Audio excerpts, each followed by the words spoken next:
భారతీయ వంటకాల్లో ముఖ్యంగా దక్షిణ భారతదేశంలో పచ్చడి అనేది కేవలం ఒక వంటకం కాదు. అది ఒక సంస్కృతి, ఒక సాంప్రదాయం, ఒక అనుభూతి. ఎన్నో రకాల పచ్చళ్ళు ఉన్నప్పటికీ వాటిలో ఆవకాయది ఒక ప్రత్యేక స్థానం. కేవలం ఆంధ్రప్రదేశ్, తెలంగాణ వారికే కాకుండా ప్రపంచవ్యాప్తిగా తెలుగు వారిని ఆవకాయది ఒక ప్రత్యేకమైన ఆహార పదార్థంగా భావిస్తుంటారు. ఈ రుచికరమైన పచ్చడి వెనుక దాగి ఉన్న చరిత్ర, దాని ప్రాముఖ్యతను తెలుసుకునే ప్రయత్నం చేద్దాం.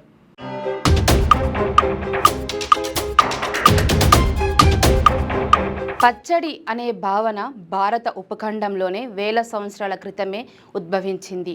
ఆహార పదార్థాలను నిల్వ చేయాలనే ఆలోచన నుంచే పచ్చళ్ళ తయారీ మొదలయ్యింది.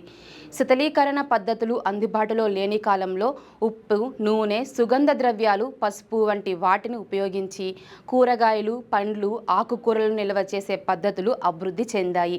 ప్రాచీన గ్రంథాలు, వాక్యాలలో కూడా పచ్చళ్ళ ప్రస్తావనలు ఉన్నాయని చరిత్రకారులు చెప్తున్నారు.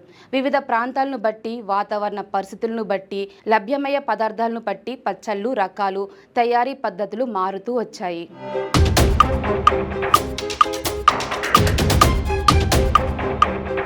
ఆవకాయ పుట్టుకకు ఒక ఖచ్చితమైన తేదీని లేదా సంవత్సరాన్ని నిర్ధారించడం అయితే అసాధ్యం. అయితే దక్షిణ భారతదేశంలో, ముఖ్యంగా ఉమ్మడి ఆంధ్రప్రదేశ్ ప్రాంతంలో ఇది శతాబ్దాల తరబడి వాడుకలో ఉంది అనడానికి బలమైన ఆధారాలు ఉన్నాయి. ఆవకాయ అనే పదం ఆవాలు, మామిడికాయ అనే రెండు పదాల కలయిక నుండి వచ్చింది. ఆవాలు ఎక్కువగా వాడి మామిడికాయ ముక్కలతో చేసే పచ్చడి కాబట్టి దీనిని ఆవకాయ అనే పేరు వచ్చింది. పచ్చళ్ళ తయారీకి మామిడికాయలను ఉపయోగించడం అనేది వేసవి కాలంలో మామిడికాయలు సమృద్ధిగా లభ్యం కావడంతో మొదలైంది. పచ్చి మామిడికాయల పులుపు, వాటిని నిల్వ చేసే గుణం ఈ పచ్చడికి ప్రాథమిక ఆధారమయ్యాయి. ఆవాలు, మెంతిపొడి, కారం, ఉప్పు, నువ్వుల నూనె వంటివి కేవలం రుచిని పెంచడమే కాకుండా సహజమైన సంరక్షణ కారకాలుగా పనిచేసి పచ్చడిని ఎక్కువ కాలం నిల్వ ఉంచడానికి సహాయపడతాయి. చరిత్రకారుల అభిప్రాయం ప్రకారం ఆవకాయ తయారీ పద్ధతి అనేక తరాలుగా మెరుగుపరుచుకుంటూ వచ్చింది. మొదట్లో కేవలం ఉప్పు, కారంతో ప్రారంభమై క్రమంగా ఆవపిండి, మెంతిపొడి, ఆవాలు, వెల్లుల్లి, ఇంగువ వంటివి జోడించబడి నేటి ఆవకాయ రూపు సంతరించుకుంది. తెలుగువారి ఇళ్లలో తరతరాలుగా ఈ వంటకం వస్తూనే ఉంది.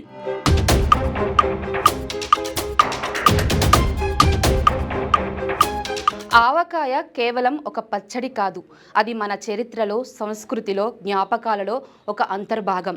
తరతరాల నుండి సంక్రమించిన ఈ రుచిని మనం భద్రపరచుకోవడం, రాబోయే తరాలకు అందించడం మన బాధ్యత.